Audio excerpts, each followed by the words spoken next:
ไม่มีคำว่าสงครามศักดิ์สิทธิ์การฆ่าสัตว์ตัดชีวิตให้ตกร่วงการเบียดเบียนผู้อื่นด้วยเจตห่วงจะต้องรับกรรมทั้งปวงตามเวลาจนกว่าจะพ้นจากวัฏสงสารการฆ่าในนามเป็นมารศาสนา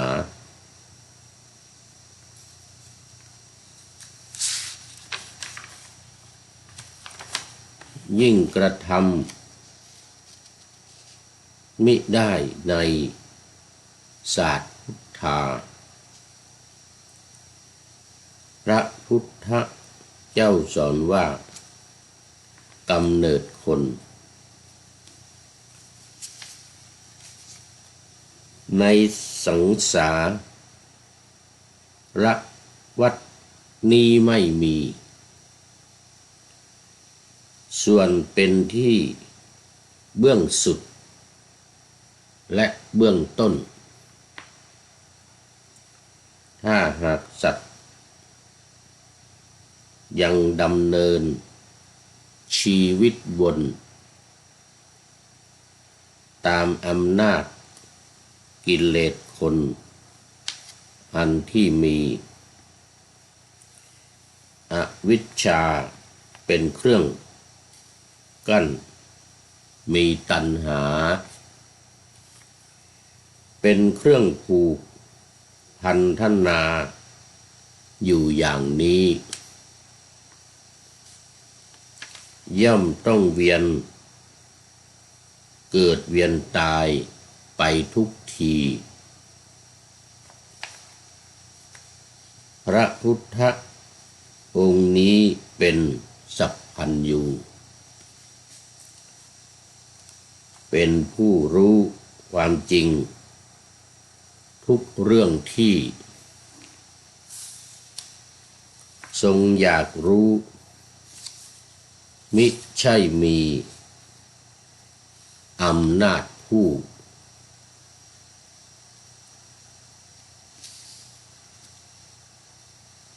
สร้างธรรมะ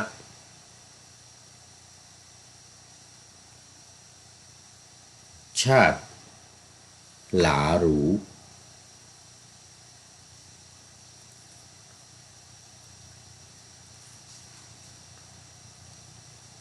ดลบันดาล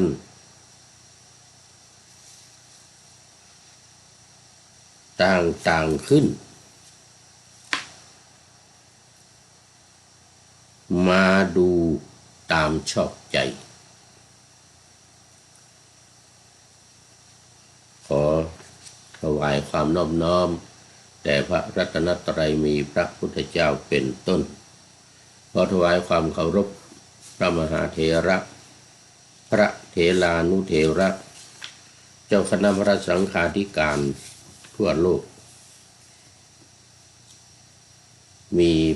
พระเดชพระคุณพระธรรมเสนาบดีเจ้าคณะภาค7วัดพระธาตุดอยสุเทพเป็นต้นและขออำนวยพรแด่ท่านผู้ฟังท่านผู้ชมสาธุชนพุทธบริษัททั้งหลายวันนี้รายการ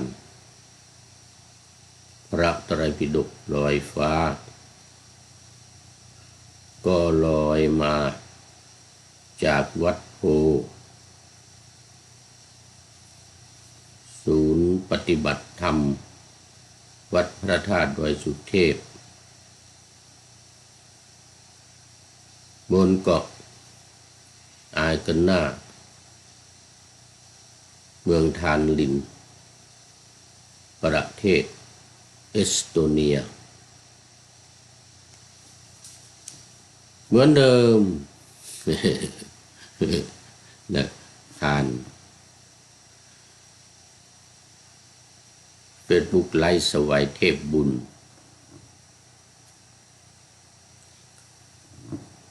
และส่งไปออกอากาศทางสถานีวิทยุ5 แห่งเหมือนเดิมอีกเวลาเดิมคือวัดพระธาตุดอยสุเทพวัดฝายหินวัดปากทางเจริญวัดพระพุทธบาทอุดมหรือน้ำบ่อสาวาและมจรวิทยาลัยสงฆ์นครลำปางซึ่งมี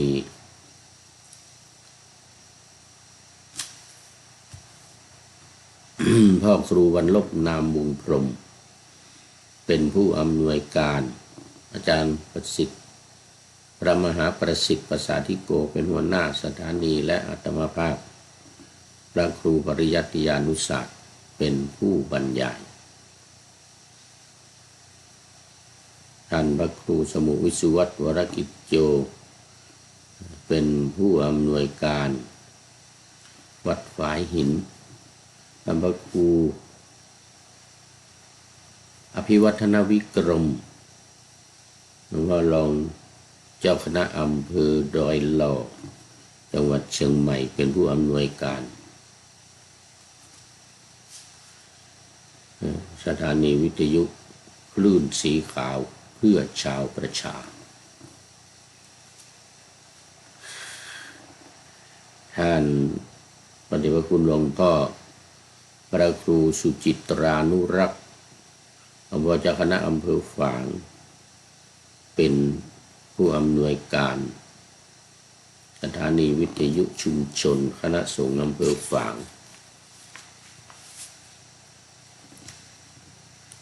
แล้วก็อาจารย์จิรศักดิ์ปันรำเป็นผู้อำนวยการสถานีวิทยุมจรวิทยาลัยสงฆ์นครลำปางซึ่งสถานีวิทยุทั้ง5 แห่งนี้นำรายการพระไตรปิฎกลอยฟ้านี้ออกอากาศทุกวันเว้นวัดฝายหินออกวันจันทร์ถึงวันศุกร์ส่วนเวลาก็ตามที่อยู่หน้าจอตัวหนังสือเลื่อนอยู่หน้าจอ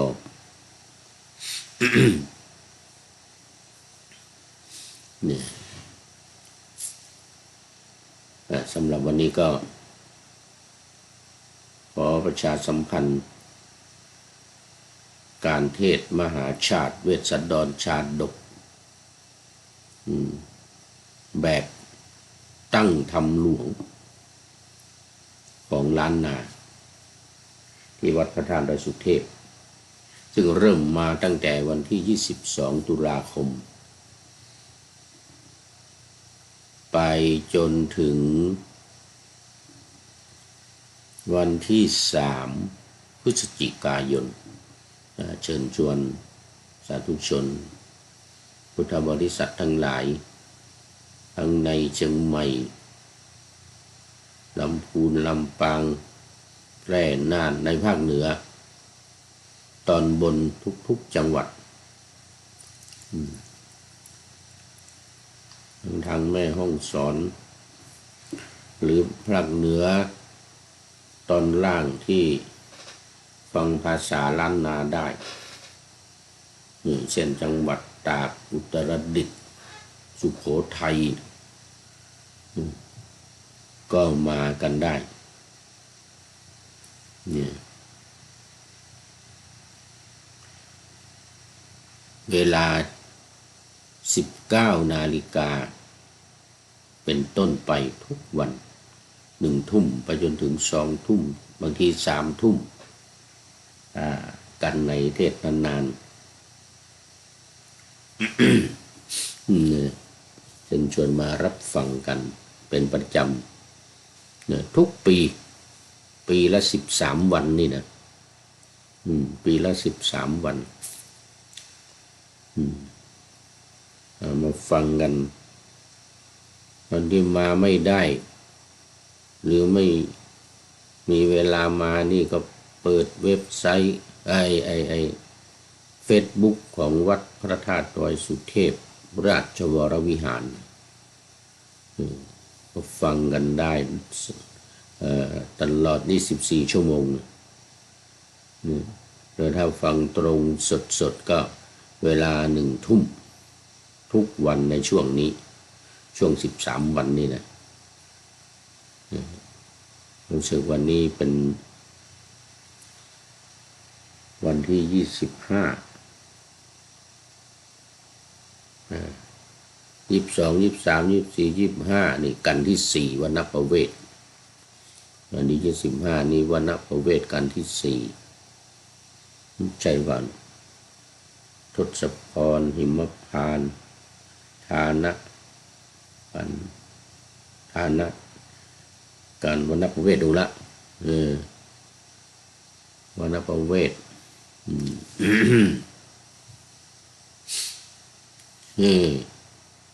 ตามอัธยาศัยเลยไม่มาตรงกันวันปีเกิดของตัวเองก็นู่นวันที่3 พฤศจิกากันรวมนครกันรวมก็เชิญชวนทุกท่านตามอัธยาศัย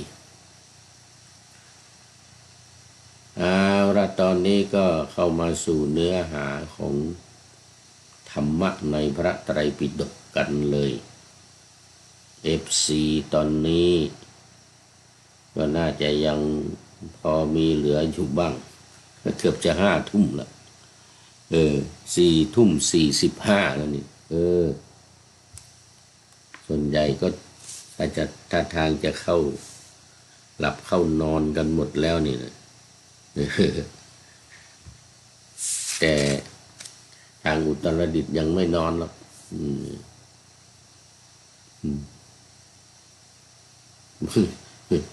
บางทีก็เข้ามานิดหน่อยนครศรีธรรมราชลำปาง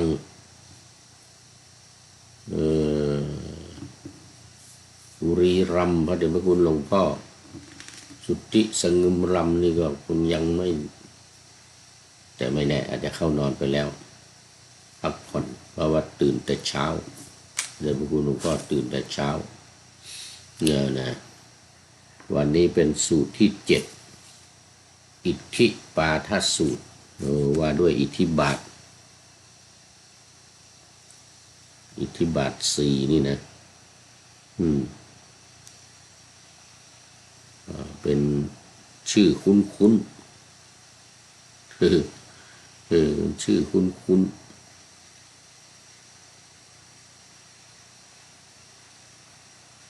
แล้วก็เป็นหลักธรรมเป็นสูตรสำคัญเป็นสูตรสำคัญคือสูตรที่จะให้ประสบความสำเร็จถ้าขาดสูตรนี้แล้วก็ทำอะไรไม่สำเร็จขาดสูตรนี้นะขาดสูตรนี้นี่ทำอะไรไม่สำเร็จแน่ฟังชื่อก็รู้ว่าอิทธิอย่างนี้นะอิทธิบาทอิทธิปาทะหลักธรรมที่จะให้ประสบความสำเร็จอิทธิปาทะนี่ประสบความสำเร็จแน่อิทธิบาท4นี่นะ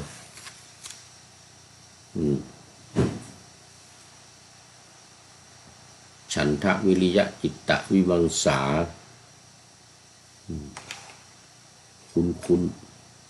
แต่ว่าเราต้องมาดูความหมายก่อนนี่ข้อมูลภาพรวมโดย AI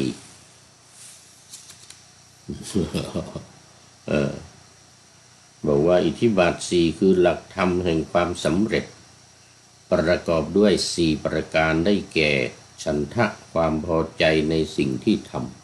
ำวิริยะความเพียรพยายามจิตตะความเอาใจใส่และวิมังสาการไตร่ตรองด้วยปัญญาการปฏิบัติ4อย่างนี้จะช่วยให้บรรลุเป้าหมายในสิ่งที่ทำและดำเนินชีวิตไปอย่างมีความหมายแต่ถ้าว่าเหมือนกันในสูตรเหมือนกันในพระไตรปิฎกว่าเนี่ยข้อที่372นี่นะฉบับมหาจุฬาด้วยเล่มสีฟ้าหน้าที่450ยังอยู่หน้า450สังยุตตนิกายพระสุตตันตปิฎกเล่มที่18วรรคใหญ่ก็คือสลายตนะวรรคอายตนะภายใน6นี่แหละตาหูจมูกลิ้นกายใจเป็นวรรคทั้งเล่มเลยทั้งเล่มที่18นี่นะตอนนี้วรรคเล็กวรรคน้อยเนี่ยยังอยู่ในปฐมวรรคแล้วก็อสังคตสังยุตซึ่งหมายถึงพระนิพพานคือสิ่งที่ไม่มีปัจจัยอะไรปรุงแต่งได้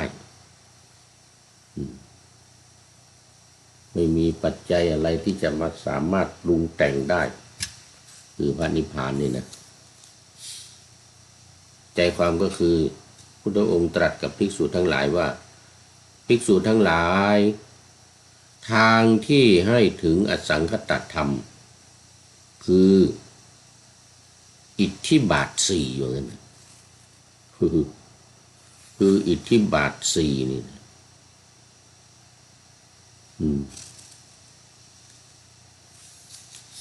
นี่ทางนี้เราเรียกว่าอิทธิบาทสู่สิ่งที่ให้ประสบความสำเร็จอันนี้เราก็มาดูใจความในรายละเอียดใจความในรายละเอียดความจริงเราก็ท่องกันมาตั้งแต่สมัย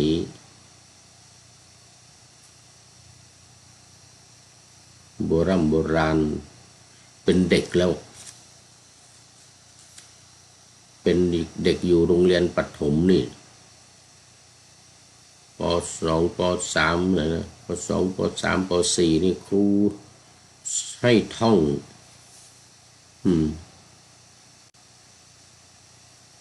สมัยนั้นอยู่โรงเรียนบ้านนอกนู่นนะอาจารย์ใหญ่ครูใหญ่อาจารย์สุวรรณพานคำดาวจำชื่อได้ใจดีมากโรงเรียนบ้านตลาดขี้เหล็กตำบลแม่โป่งอำเภอดอยสะเก็ดจังหวัดเชียงใหม่เมื่อช่าง50 ปีผ่านมาแล้วเนี่ย60 ปีแล้วมั้งตอนนั้นอายุ8 ขวบ 9 ขวบนี่แหละให้ท่องอิทธิบาท4นี่แหละแล้วก็มีครูน้อยอีกคนหนึ่งในครูใหญ่นี่อาจารย์สุวรรณพานคำดาวนี่นะ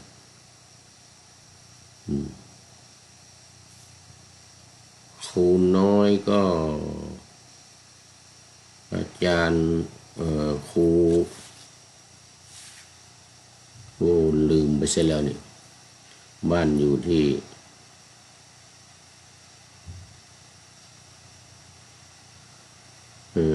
หมู่บ้านแม่ร้อยเงินนะตำบลแม่โป่งเดียวนี้กันแหละแต่ว่าอยู่บ้านแม่ร้อยเงินตำบลแม่ร้อยเงิน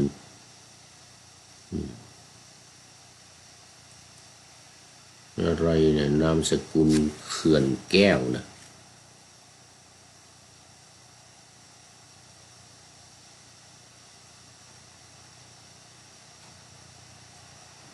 อ๋อ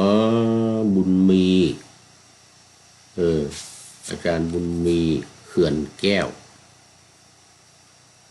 โอ้เก่งมากอิทธิบาทสี่นี่ว่าปุ๊บให้เราท่องตามฉันทะวิริยะจิตตะวิมังสาเหมือนฉันทะวิริยะจิตตะวิมังสา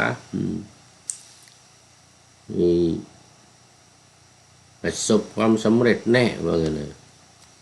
ฉันทะคือความพอใจแล้วมาตอนนี้พระเดชพระคุณท่านเจ้าพระคุณสมเด็จพระพุทธโฆษาจารย์หลวงพ่อประยุทธ์โตนี่ก็มันเน้นเรื่องฉันทะนี่แหละเน้นมาหลายปีแล้วเป็น50-60 ปีมาแล้วเนี่ยเน้นว่ามันเป็นต้นตอมันเป็นต้นตำรับหรือว่ามันเป็นต้นเหตุของธรรมทุกอย่างไอ้ฉันทะนี่นะ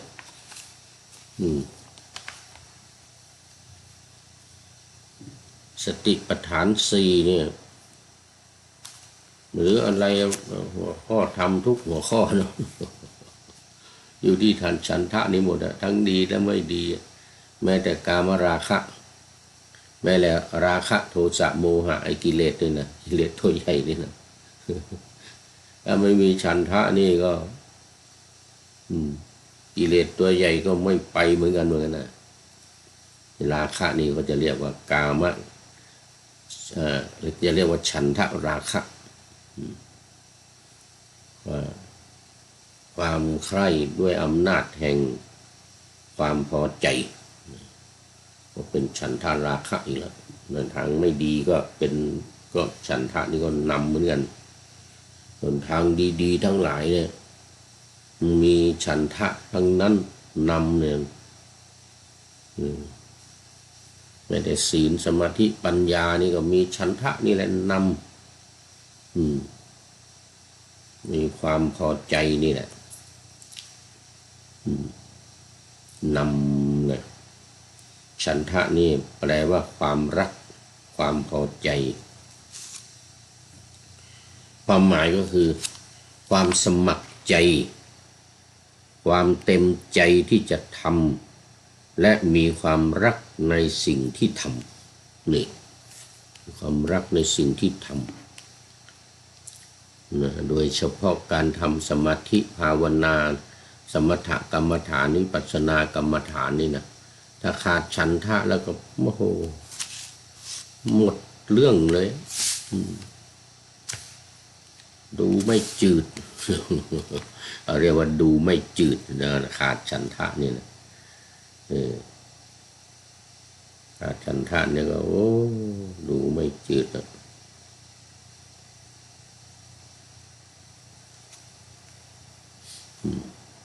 แล้วก็2วิริยะ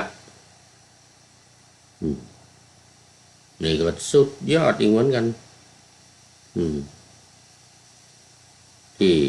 ที่ผ่านมาเมื่อวานนี้เรา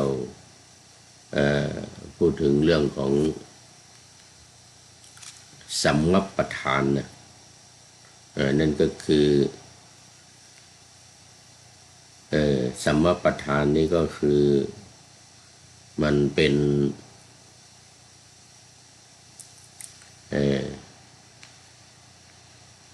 ความเพียร4อย่างเนี่ย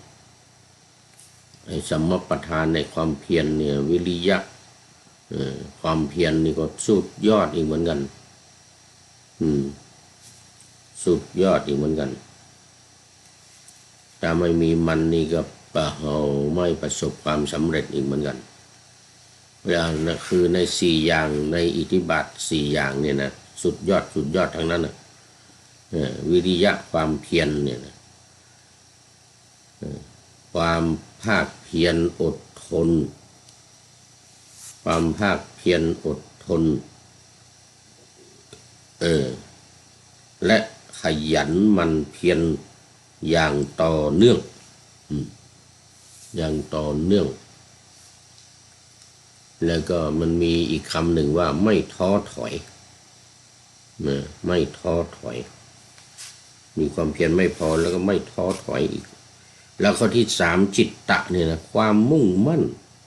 ความเอาใจใส่ถ้าไม่อาศัยฉันทะนะไม่มีความมุ่งมั่นนะไม่มีจิตตะนี่นะมันจะไม่เอาใจใส่ไม่จดจ่อกับการงานที่ทำไม่ทอดทิ้งและตั้งมั่นในสิ่งนั้นอันนี้คือจิตตะส่วนสุดท้ายวิมังสานี่ก็สุดยอดเรียกว่าหัวใจของวิปัสสนาเลยทีเดียววิปัสสนาถ้าขาดวิมังสาแล้วก็หมดเรื่องนะวิปัสสนานี่นะไตรตรองพิจารณาถ้าไม่มีไตรตรองไม่มีพิจารณาไม่มีวิตกวิจารนี่ก็โน่นไปสมถะนั่นนะเหลือแต่สมถะนั่นนะเพราะหัวใจของวิปัสสนามันอยู่ที่การพิจารณานี่เนี่ยสภาวธรรมต่างๆจะรู้หรือไม่รู้จะเข้าใจหรือไม่เข้าใจจะเป็นวิปัสสนาหรือไม่เป็นเนี่ยมันอยู่ตรงนี้มันอยู่ที่วิมังสานี่นะการใช้ปัญญาพิจารณาไตรตรองถึงเหตุและผลอย่างรอบคอบเพื่อแก้ไขปรับปรุงให้งานสำเร็จลุล่วงนอกจากมีฉันทะวิริยะจิตตะแล้วนะมันจะต้องมีวิมังสาไอ้ตัวนี้ประกอบถ้าเป็นต้นไม้นี่เขาก็เรียกว่ามันเป็นแก่นของมันแก่นแท้ของมันแก่นภายในนะรู้จักอิทธิบาทสี่คืออะไรมีอะไรบ้าง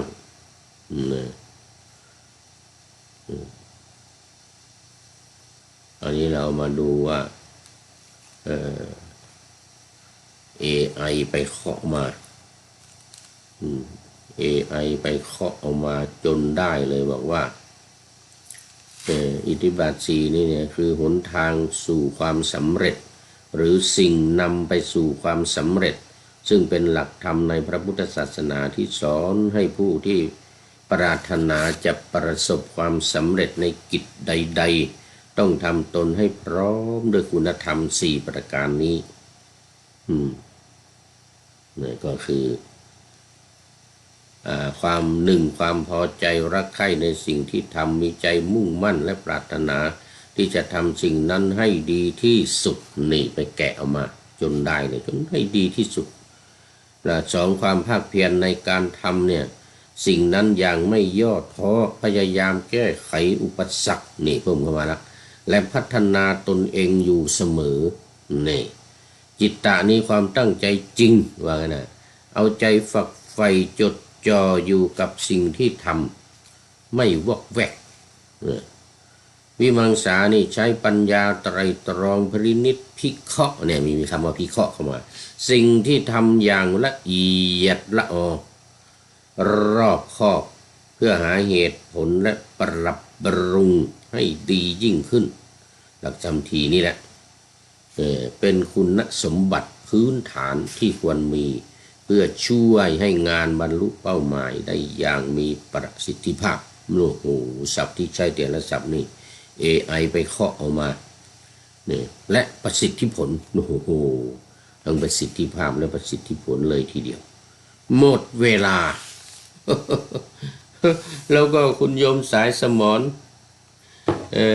เข้ามาหมดเวลาและด้านสุดท้ายน้อมกราบสาธุสาธุ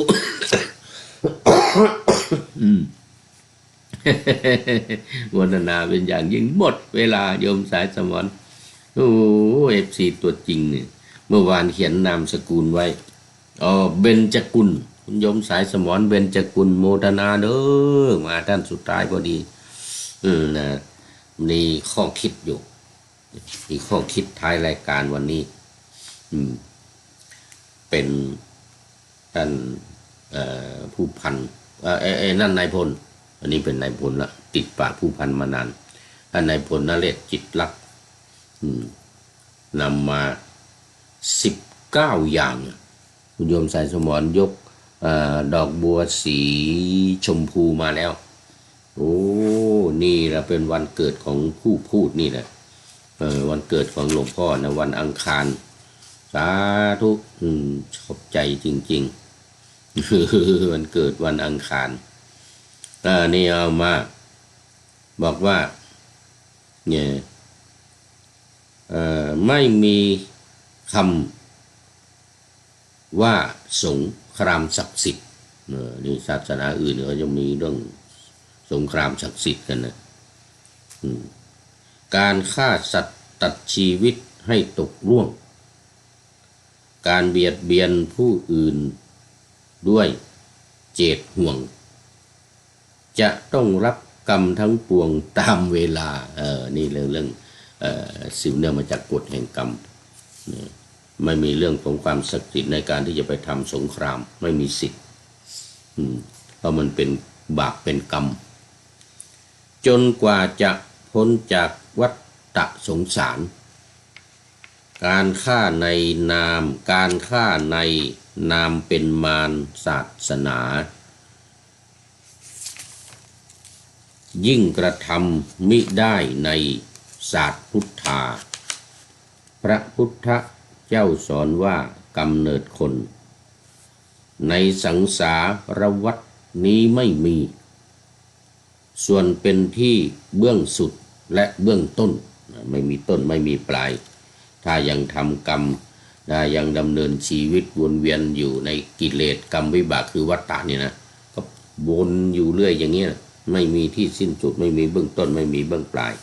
ถ้าหากสัตว์ยังดำเนินชีวิตวนตามอำนาจกิเลสคนอันที่มีอวิชชาเป็นเครื่องกั้นมีตัณหาเป็นเครื่องผูกพันธนาอยู่อย่างนี้ย่อมต้องเวียนเกิดเวียนตายไปทุกทีพระพุทธองค์นี้เป็นสัพพัญญูเป็นผู้รู้ความจริงทุกเรื่องที่ทรงอยากรู้มิใช่มีอำนาจผู้สร้างธรรมชาติหรูบันดาลต่างๆขึ้นสิ่งต่างๆขึ้นมาดูตามชอบใจไม่มีพระเจ้าไม่มีผู้สร้างนี่19อย่างตอนนี้ได้มา16อย่างแล้วได้มา16อย่างที่ว่ามานี้ฝากเป็นข้อคิดไม่มีในศาสนาอื่นพบแต่ในพระพุทธศาสนาเท่านั้นพระพุทธเจ้าตรัสเท่านั้นเรื่องต่างๆที่ว่ามานี้ฝากเป็นข้อคิดให้กับท่านผู้ฟังท่านผู้ชมในวันนี้มีโยมสายสมรเป็นท่านสุดท้ายเข้ามาสู่เส้นชัยของรายการขอโมทนาเป็นอย่างยิ่งขอนำเดี๋ยวรายการพระไตรปิฎกลอยฟ้ายังไม่หมดเวลานี่มัน1 ชั่วโมงนะอันนี้เพิ่ง30 นาทีเองนึกว่ามันหมดเวลาจำผิด เป็นอย่างนี้หลายครั้งบางทีปิด Facebook ไลฟ์ไปแล้วอันนี้มัน1 ชั่วโมงนี่ ยังไม่สุดท้ายยังไม่สุดท้ายโยมสายสมรเบญจกุลยังไม่สุดท้ายสุดท้ายจริงๆเดี๋ยวนู่นเชียงรายนู่นแต่ตอนนี้กำลังปิ้งข้าวหลามอยู่เผาข้าวหลามอยู่ เดี๋ยวจะส่งข้าวหลามมาทางไปรษณีย์ว่างั้นนะโยมภักดีอวดสุขจากเชียงราย FC ตัวจริงอันนั้นจะเป็นสุดท้ายจริงๆวันนี้ว่าอันนี้ไปแล้ว ข้อคิดท้ายรายการเอาไม่เป็นไรเดี๋ยวว่าอีกทีหนึ่งเดี๋ยวจะว่าเป็นข้ออันนี้ว่ารวมอยู่เป็นได้มานี่ข้อ14 15 16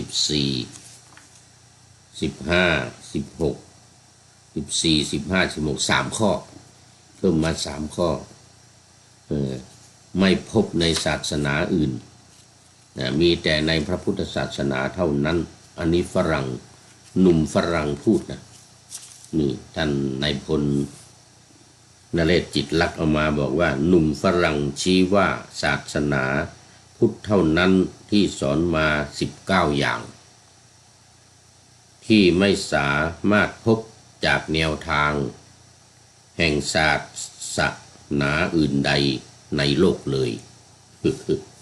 ว่ามาถึงข้อ1ถึงข้อที่16แล้ววันนี้เมื่อว่าแล้วนี่ก็เดี๋ยวแจงเป็นข้ออีกหน่อย3 ข้อนี้ให้มันชัดเจนเดี๋ยวจะว่ามั่วไม่รู้ว่าเป็นข้อไหนถึงที่ไหนยังไงเนี่ยข้อที่ว่าไม่มีสงครามศักดิ์สิทธิ์เนี่ยการฆ่าสัตว์ตัดชีวิตให้ตกล่วงการเบียดเบียนผู้อื่นด้วยเจตห่วงจะต้องรับกรรมทั้งปวงตามเวลาจนกว่าจะพ้นจากวัฏสงสารการฆ่าในนามเป็นมารศาสนาหรือเป็นศัตรูของศาสนาอย่างนี้ยิ่งกระทำมิได้ในศาสตร์พุทธาอันนี้เป็นข้อที่14นะทำไม่ได้เลยว่าให้คนอื่นเป็นศัตรูของเราหรือการฆ่าในนามของเป็นศัตรูของศาสนาของเราเป็นมารของศาสนาของเราแล้วได้บุญแล้วขึ้นไปได้บุญได้กุศลในนี้ไม่มีมาทำไม่ได้เด็ดขาดอันนี้ข้อที่14ดูข้อที่15พระพุทธเจ้าสอนว่ากำเนิดคนในสังสารวัฏนี้ไม่มีส่วนเป็นที่เบื้องสุดและเบื้องต้นถ้าหากสัตว์ยังดำเนินชีวิตวนตามอำนาจกิเลสคนอันที่มีอวิชชาเป็นเครื่องกั้นมีตัณหาเป็นเครื่องผูกพันธนาอยู่อย่างนี้ย่อมต้องเวียนเกิดเวียนตายไปทุกทีนี่ถึงตรงนี้อันนี้คือ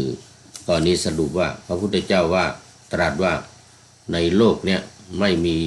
ต้นไม่มีปลายไม่มีที่สิ้นสุดเนี่ยไม่มีเบื้องต้นไม่มีที่สุดเนี่ยก็คือสังสารวัฏ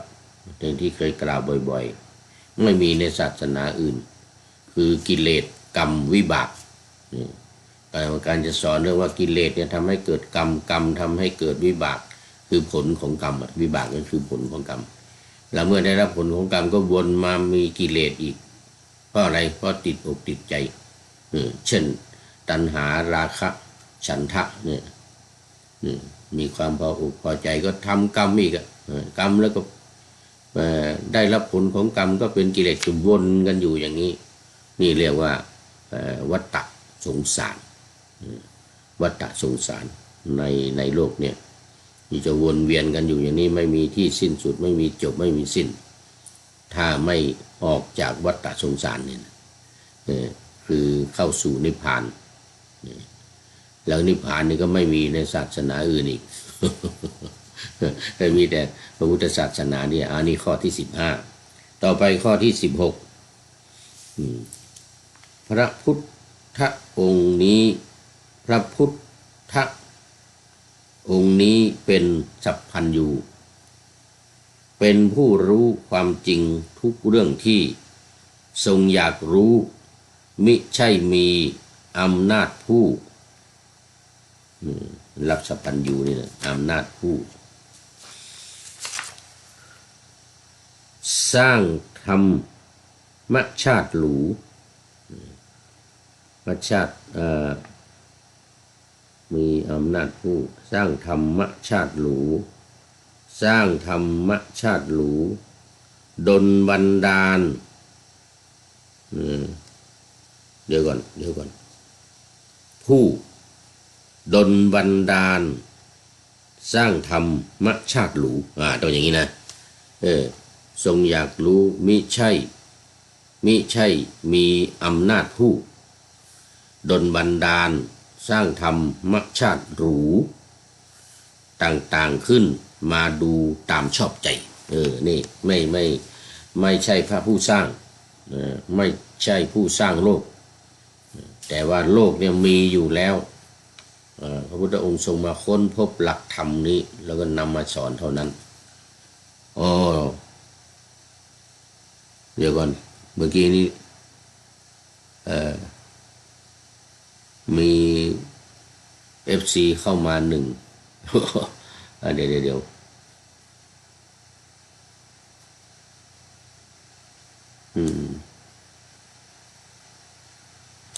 มันไม่ปรากฏมามอแมปหายไป นี่เรื่องนี้ก็ตรงกันข้ามกับศาสนาเทวนิยมทุกแห่งก็เทวนิยมไม่ว่าจะศาสนาฮินดูนี่นะพราหมณ์ฮินดูศาสนาซิกศาสนาคริสต์ศาสนาอิสลามยูดายศาสนายูดายศาสนาอะไรต่างๆนี้จะมีพระผู้เป็นเจ้าเป็นผู้สร้างทั้งนั้นเป็นพระผู้สร้างคนสร้างสรรพสิ่งทั้งหลายเหล่านี้แต่พระพุทธศาสนาไม่เหมือนศาสนาทั้งหลายเป็นศาสนาแห่งกรรมเป็นผู้สร้างคนเป็นผู้สร้างกรรมเองกรรมใครกรรมมันอันนี้ไม่มีในศาสนาอื่น19อย่างตอนนี้ว่ามาได้16อย่างละมาดูพระไตรปิฎกอีก ยังไม่หมดเวลา ขออภัยก็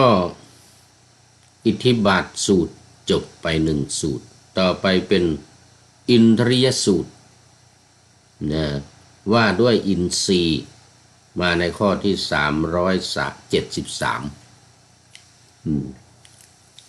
ในอยู่ใน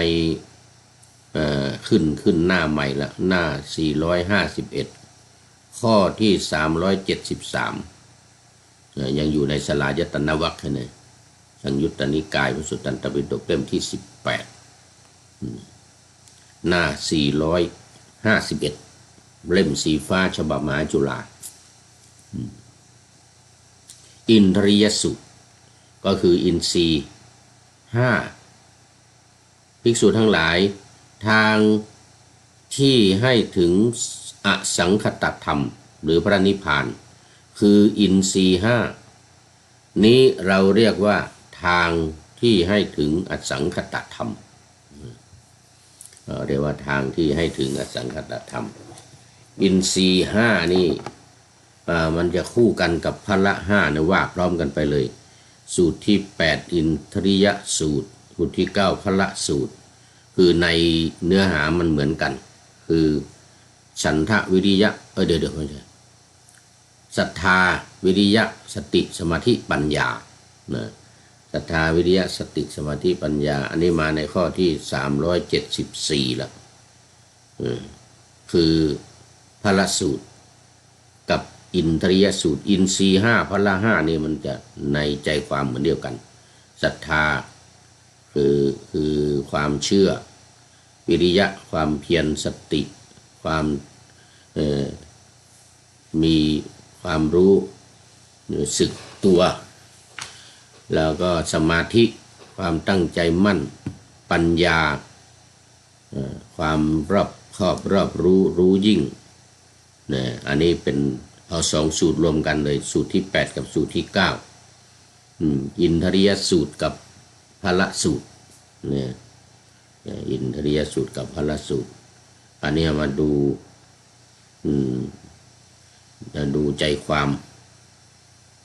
ดูใจความที่สำคัญ ของอินทรีย์เราดูใจความสำคัญของอินทรีย์ก่อน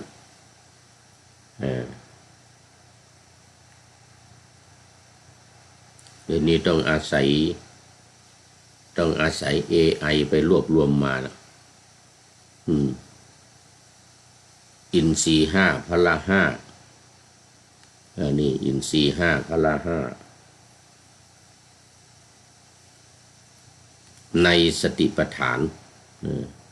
อินทรีย์ห้าและพละห้าเป็นธรรมที่เกื้อหนุนอันนี้ AI เขาไปรวบรวมมานะการเจริญสติปัฏฐานสี่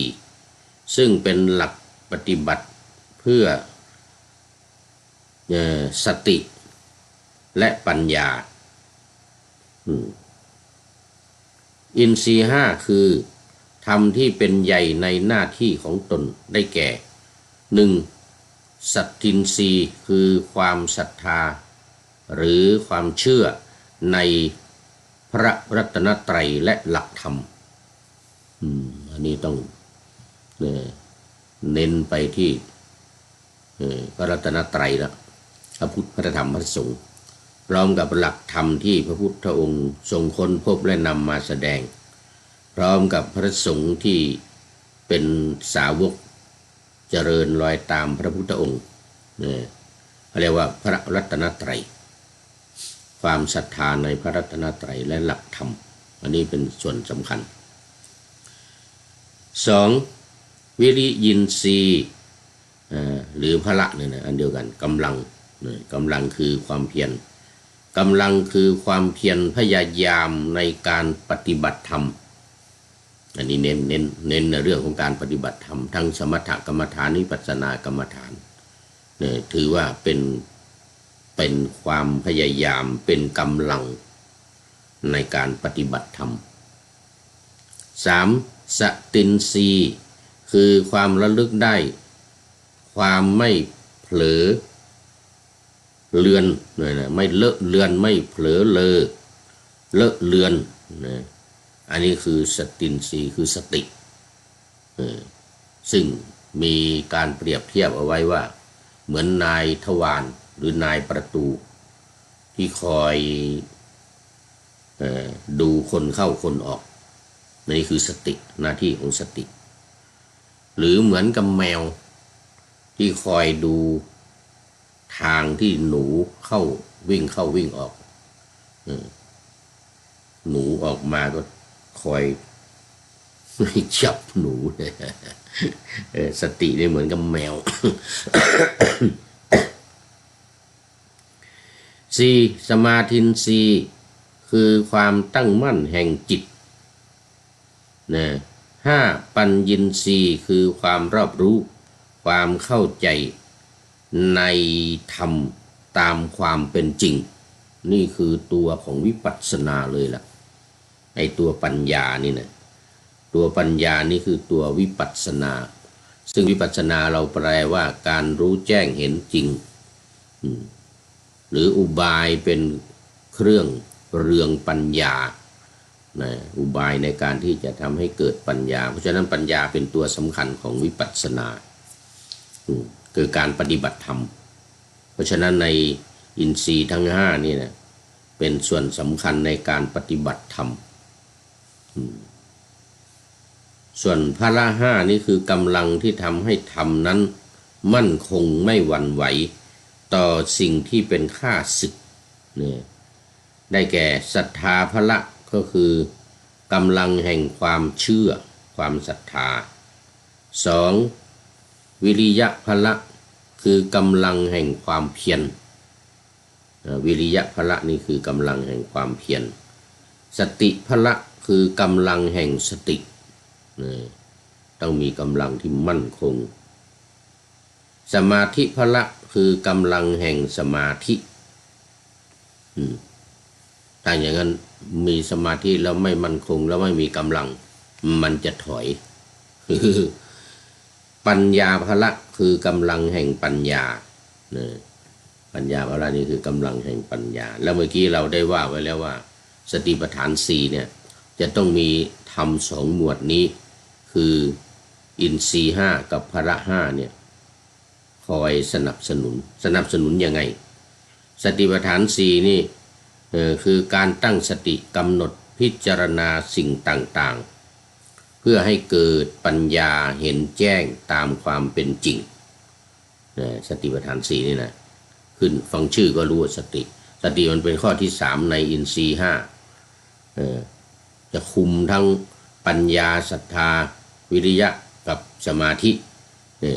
สติจะอยู่ตัวที่3ซึ่งปัญญาจะคู่กับศรัทธาปัญญาข้อที่5ศรัทธาข้อที่1แล้วก็วิริยะข้อที่2คู่กับข้อ4คือสมาธิคราวนี้สติเนี่ยมันเป็นตัวสำคัญนะเป็นตัวคุมทั้งหมดนี่มาดูสติที่จะทำให้รู้แจ้ง1. กายานุปัสสนาสติปัฏฐานเห็นไหมคือการมีสติพิจารณากายเราว่าละเอียดกันไปเยอะแล้วเรื่องของกายตั้งแต่กายเยเกสาโลมานะขาทันตาตะโจยนะพิจารณาควบคุมกาย2. เวทนานุปัสสนาสติปัฏฐานคือการมีสติพิจารณาเวทนาไอ้ตัวใหญ่ไอ้ตัวคุมในพละคือสติมันจะมีกำลังแล้วก็มีความเป็นใหญ่อินทรีย์ 3. จิตตานุปัสสนาสติปัฏฐานคือการมีสติพิจารณาจิตและ 4. ธรรมานุปัสสนาสติปัฏฐานคือการมีสติพิจารณาธรรมสติทั้งนั้นเลยสติทั้งนั้นเลยพร้อมกับสมมติว่าสติเป็นด้ามด้ามไม้กวาดแล้วไม้กวาดทั้งไม้กวาดเนี่ยไอ้ที่เป็นพวงเนี่ยคือศรัทธาปัญญาวิริยะสมาธิคิดดูว่าไอ้ที่เป็นพวงทั้งหลายที่กวาดอยู่เนี่ยถ้าไม่มีด้ามมันจะได้ไหมมันไม่ได้คุมทั้งหมดเลยคุมแส้ที่กวาดขึ้นอยู่พื้นนั่นทั้งหมดเลยอันนี้เปรียบเทียบกันไว้แล้วมาดูความสัมพันธ์กันอินทรีย์5พละ5เป็นธรรมที่ส่งเสริมการเจริญสติปัฏฐาน4โดยดู 1. ศรัทธาอินทรีย์และพละเนี่ยนะศรัทธาที่เป็นอินทรีย์เป็นใหญ่แล้วก็เป็นกำลังเนี่ยเป็นพื้นฐานให้เกิดความเชื่อมั่นในการปฏิบัติสติปัฏฐานอันนี้คือศรัทธาเป็นพื้นฐานเลย 2. วิริยะคืออินทรีย์วิริยินทรีย์กับพลินทรีย์เนี่ยนะกับพละวิริยะเนี่ยนะเป็นแรงผลักดันให้เกิดความเพียรในการกำหนดรู้กายเวทนาจิตและธรรมมันจะมี4อย่างสติปัฏฐาน4กายเวทนาจิตธรรมจะต้องอาศัยวิริยะคือความเพียรเนี่ยเป็นแรงผลักดันให้เกิดความเพียรในการกำหนดรู้กายเวทนาจิตและธรรม 3. สติพละสติวิริอินทรีย์สติเนี่ยเป็นองค์ธรรมหลักในการระลึกรู้และกำหนดพิจารณาสติปัฏฐานคือพิจารณาทั้งหมดเนี่ยทั้งกายทั้งเวทนาทั้งจิตทั้งธรรมต้องมีสติเนี่ยเป็นองค์ธรรมหลักเหมือนกับที่ว่าเมื่อกี้เนี่ยมีสติทุกข้อเลยสมาธิเป็นเครื่องช่วยให้จิตตั้งมั่นในการพิจารณาสติปัฏฐานในสมาธิเนี่ยคือที่เราแปลกันว่าความมั่นคงจิตมั่นคงจิตเป็นสมาธิเนี่ยนะมันจะเป็นเครื่องช่วยให้จิตตั้งมั่นในการพิจารณาสติปัฏฐานทั้ง4อย่างทั้งเมื่อจะพิจารณากายจะพิจารณาเวทนาพิจารณา จิตและพิจารณาธรรมทั้งหลายมันจะอาศัยสมาธิคือความตั้งมั่นนี่แหละคอยประคับประคองจิตให้พิจารณาสติปัฏฐานสี่และสุดท้ายปัญญาเกี่ยวพันหรือสัมพันธ์กันก็คือเป็นผลจากการเจริญสติปัฏฐานทำให้เกิดความเข้าใจในธรรมตามความเป็นจริงตัวนี้สำคัญมากคือเป้าหมายสำคัญของวิปัสสนาเป้าหมายสำคัญของสติปัฏฐานสี่อยู่ที่ปัญญานี่เองคือตัวเข้าใจตัวรู้ตัวรอบรู้นะอันเป็นผลจากการกระทำการเจริญสติปัฏฐานสี่เนี่ยทำให้เกิดความเข้าใจอย่างแจ่มแจ้งตามความเป็นจริงสรุปอินทรีย์ห้าและพละห้าเป็นธรรมที่สำคัญในการเกื้อหนุนการปฏิบัติสติปัฏฐานสี่ซึ่งเป็นหนทางสู่การเจริญปัญญาและวิมุตติในพระพุทธศาสนาอันนี้มาดูฝ่ายตรัสรู้บ้างเราเรียกว่าทำฝ่ายตรัสรู้โดยตีรณะโดยตีรณะเจาะลึกลงไปว่าอาจมีความผิดพลาดรวมถึงอาจไม่ถูกต้องหรือทำให้เข้าใจผิดถ้าหากว่าขาดองค์ธรรมคืออินทรีย์ห้ากับพละห้านี้การปฏิบัติอาจจะผิดพลาดได้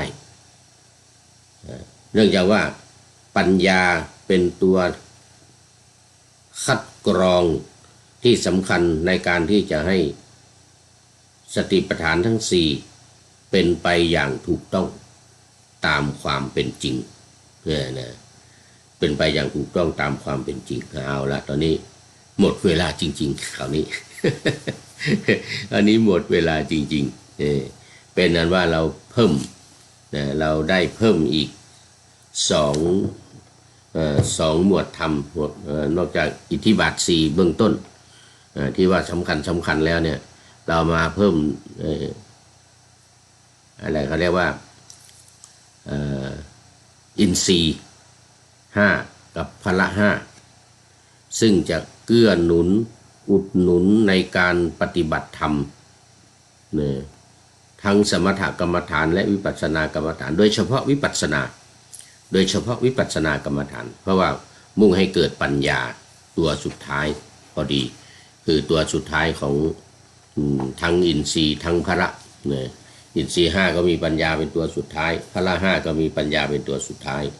ซึ่งจะเป็นตัวคัดกรองตัวป้องกันในเรื่องของความผิดพลาดทั้งหลายเมื่อมีปัญญารอบรู้ชัดเจนมันก็จะไม่มีความผิดพลาด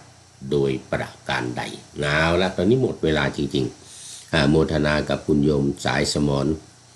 นี่กิจเบญจกุลคุณโยมสายสมรเบญจกุลไว้ณที่นี้เป็นอย่างยิ่ง เอาละตอนนี้ก็ขอนำพระไตรปิฎกลอยฟ้าไปจากผู้ฟังทั้งหลายในโลกล่าวันต่อไปจะได้จรย้อนกลับมาสู่สถานีใหม่ให้ท่านฟังอย่าลืมเปิดวิทยุหรือเครื่องรับโทรศัพท์โมบายคอมพิวเตอร์ผัง YouTube เฟซเพจไลน์ให้ดังๆเพื่อชมฟังรายการวันต่อไปขอทุกท่านมีความสุขทุกคืนวันนำธรรมะประกอบการงานทั้งหลายเช่นขยันทำงานทางวาจากายใจขวนขวายกิจการงานนานาบำเพ็ญสาธาระนักประโยชน์